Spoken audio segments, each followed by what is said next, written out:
கலிங்கப்பட்டியில் மதுக்கடை சூறையாடப்பட்ட சம்பவம் தொடர்பாக வைகோ உட்பட 52 பேர் மீது வழக்கு பதிவு செய்யப்பட்டுள்ளது. நள்ளிரவில் அங்கு குவிக்கப்பட்ட போலீசார் திடீரென வாபஸ் பெறப்பட்டுள்ளதாக கூறப்படுகிறது. இந்நிலையில் தற்போது கலிங்கப்பட்டியில் நிலவும் சூழல் குறித்து விவரிக்கிறார் அங்குள்ள எமது செய்தியாளர் ஹமீத். தற்போது அங்கு என்ன நிலவரம் இருக்கு, என்ன மாதிரியான சூழல் நிலவுது? வணக்கம் அமலா. மதிமுக பொதுச் செயலாளர் வைகோ அவருடைய சொந்த ஊரான கலிங்கப்பட்டியிலே கடந்த சனிக்கிழமை அன்று அவரது தாயார் மாரியம்மாள் தலைமையில் 1000க்கும் மேற்பட்ட பெண்களும் ஆண்களும் இங்கிருந்த மதுக்கடையை அகற்ற கோரி அந்த கடைக்கு பூட்டு போட்டு சாலை மறியலில் ஈடுபட்டனர். காலை 11 மணி முதல் இரவு வரை நடந்த சாலை மறியலிலே மதிமுக பொதுச் செயலாளர் வைகோ அவர்களும் கலந்து கொண்டு இந்த மதுக்கடை அகற்ற வேண்டும் என்று தமிழக அரசுக்கு கோரிக்கை விடுத்து மதுக்கடை அகற்றாவிட்டால் போராட்டத்தோடு தொடரும் என்றார். மறுநாள் ஞாயிற்றுக்கிழமை நேற்று காலை மதுக்கடையை திறந்து மதுக்கடையில் வியாபாரம் தொடர்ந்தபடியினால் திரும்பவும் போராட்டம் நீடித்தது. அப்பொழுது போராட்டக்காரர்கள் சிலர் மதுக்கடைக்குள் புகுந்து மது பாட்டிலை உடைத்த பொழுது போலீசாருக்கும் போராட்டக்காரர்களுக்கும் இடையே தள்ளுமுள்ளு ஏற்பட்டது. கண்ணீர் புகை கொண்டும் வீச்சும் நடந்தது. இதில் இருதரப்பை சேர்ந்த 20க்கும் மேற்பட்ட காயமுற்ற நிலையிலே நேற்று இரவு திடீரென்று 300க்கும் மேற்பட்ட போலீசார் இங்கு ஏடிஎஸ்பி பாலசுப்ரமணியன் தலைமையிலே மதுக்கடையை சுற்றி குவிக்கப்பட்டது. ஆனால் திடீரென்று அதிகாலை நேரத்தில் அனைவரும் அந்த இடத்தை விட்டு வாபஸ் பெறப்பட்டனர். தற்பொழுது வைகோ உள்ளிட்ட 52 பேர் மீது வழக்கு பதிவு செய்ய கரியவளம் நல்லூர் என்ற ஊரிலே உள்ள போலீஸ் நிலையத்தில் வழக்கு பதிவு செய்யப்பட்டுள்ளது. இது குறித்து நம்மோடு இங்கு இருக்கிற மதிமுக பொதுச் செயலாளர் அவருடைய இல்லத்திலே நம்மோடு இருக்கிறார். அவரிடம் இந்த வழக்கு குறித்து கேட்போம். ஐயா, உங்கள் மீது வழக்கு பதிவு செஞ்சிருக்காங்க, இது குறித்து சொல்லுங்க ஐயா. வழக்கு முதலமைச்சர் மேலே தான் பதிவு செய்யணும். இந்த ஊரில் இவ்வளவு கலவரம் நடக்கிறதுக்கு ஜெயலலிதா தான் காரணம். தொடர்ந்து பஞ்சாயத்தில் தீர்மானம் போட்டு கேட்டுக்கிட்டே வரோம், மக்கள் போராடுறோம். முந்தா நாள் எங்கள் அம்மா தலைமையில் ஆயிரக்கணக்கானவர்கள் இருந்து ஒரு சின்ன அசம்பாவிதம் இல்லாமல் கடையை திறக்காதீங்க, இந்த கடையை அகற்றணும்னு சொன்ன பிறகு என்ன அதிகார திமிர் இருந்தால் நேற்று 300 போலீஸை கொண்டாந்து போட்டு கடையை திறந்து வெளியூர்காரன் 4 அனாதிபக்காரனை கூப்பிட்டு அவனுக்கு பாட்டில் விற்றுட்டு மொத்த ஊரே கொந்தளித்து காலையிலேருந்து நான் சமாதானப்படுத்திட்டு 3:30 வரைக்கும் நான் அமைதிப்படுத்தி பார்த்தேன். இதுக்கு மேலே இந்த ஊரில் மான மரியாதையோடு எப்படி பிழைக்கிறதுன்னு ஊர்க்காரங்க கிளம்பிட்டாங்க.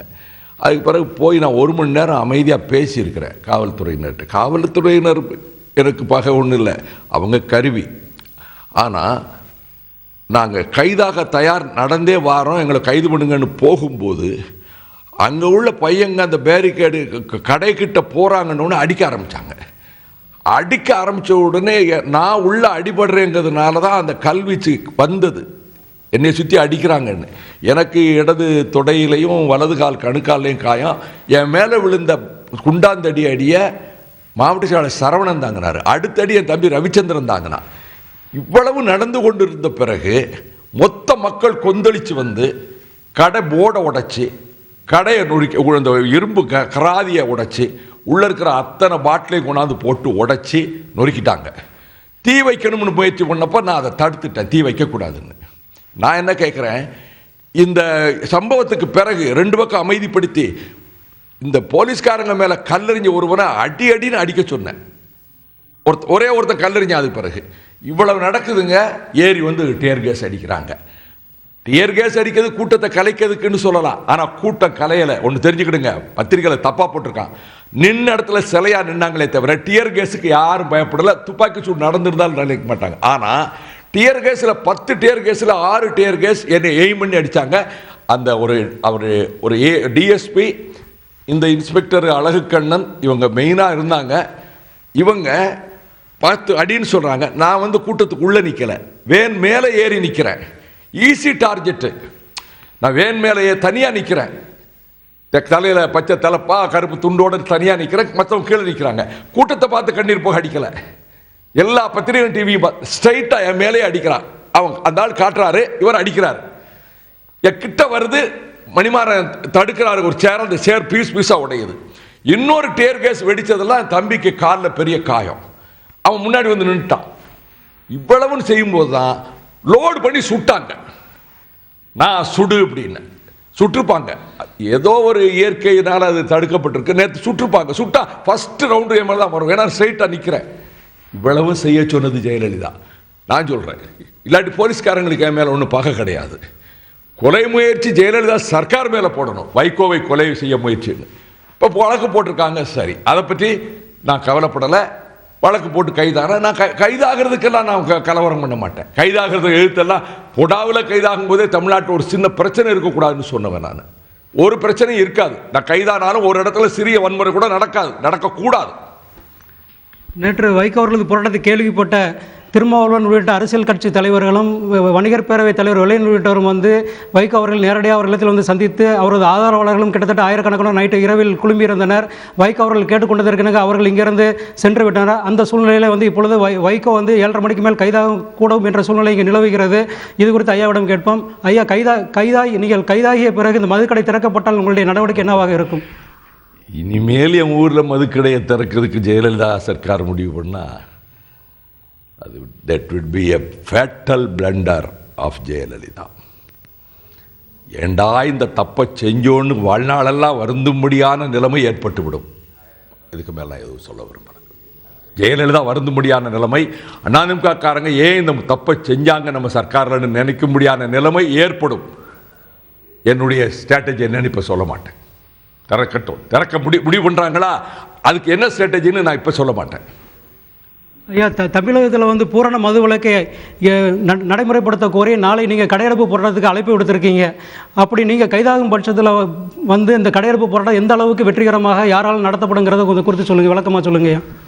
அதாவது மறுமலர்ச்சி திராவிட முன்னேற்றக் கழகமும் விடுதலை சிறுத்தைகள் கட்சியும் மனிதநேய மக்கள் கட்சியும் இணைந்து நாங்கள் இந்த முழு அடைப்பு போராட்டத்திற்கு வேண்டுகோள் விடுத்தோம். வணிகர் சங்க பேரவைத் தலைவர் வெள்ளையன் அவர்கள் உட்பட இந்திய கம்யூனிஸ்ட், மார்க்சிஸ்ட் கம்யூனிஸ்ட் கட்சி, அதே போல் EV.K.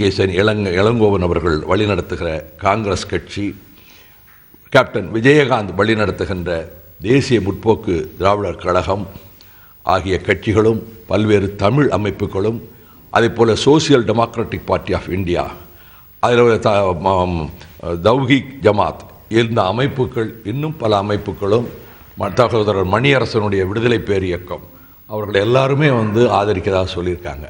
நான் தமிழ்நாட்டினுடைய வியாபாரிகளை நான் அன்பாக கேட்டுக்கிறேன். கண்ணகி பிறந்த தஞ்சை மாவட்டத்தில் காரைக்காலம்மையார் உலவிய காவிரி தீரத்தில் உஷாதேவிங்கிற ஒரு பொண்ணு, தஞ்சை மாவட்டம் ஆழிவாய்க்காலை சேர்ந்த பொண்ணு, என் மக மாதிரி தான் நினைக்கிறேங்க, BA படிச்சிருக்குங்க. ரோட்டில் குடிச்சு போட்டு அது பையங்களை பார்த்து கூப்பிட்டது போது என் ரத்தமெல்லாம் அதை புத்த தாய் தகப்பன்னு நினைக்கிறேங்க. என் மகளுக்கு இப்படி நிலைமைன்னா எப்படிங்க? எனக்கு காலை படிச்சுட்டு நான் தமிழ்நாட்டை பற்றி உலகம் பூரா போய் பெருமையாக பேசுகிறவங்க, பெண்ணினத்தை பெருமையாக பேசும் தமிழகம், கண்ணகியை பெற்றெடுத்த தமிழகம், கற்பை உலகத்துக்கு அறிவித்த தமிழகம்னு பேசியிருக்கேங்க. இது நினச்சி பார்த்தா எனக்கு தாங்கவே முடியலைங்க.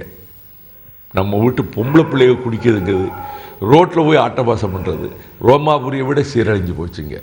எல்லா கடைக்காரர்களும் நம்ம கடையை அடைக்கிறதுனால இந்த நரகத்தில் மொத்தமாக தமிழ்நாடு விழுந்துடாமல் மொத்த மக்களும் மதுவை எதுக்குறாங்கன்னு காட்டுறதுக்கு கடைகளை அடைக்க. நான் போக்குவரத்துக்கு இடையூறு செய்யக்கூடாதுன்னு ஏன் முடிவெடுத்தேன்? ஜனங்களுக்கு ஒரு அவசரத்துக்கு ஆஸ்பத்திரி போக வேண்டியிருக்கோ, வைக்க வேண்டியிருக்கோ, அவங்களுக்கு ஒரு சங்கடம் வரக்கூடாதுங்கிறதுக்காகத்தான் போக்குவரத்தை நிறுத்தாதீங்க அப்படின்னு சொல்லியிருக்கேன்.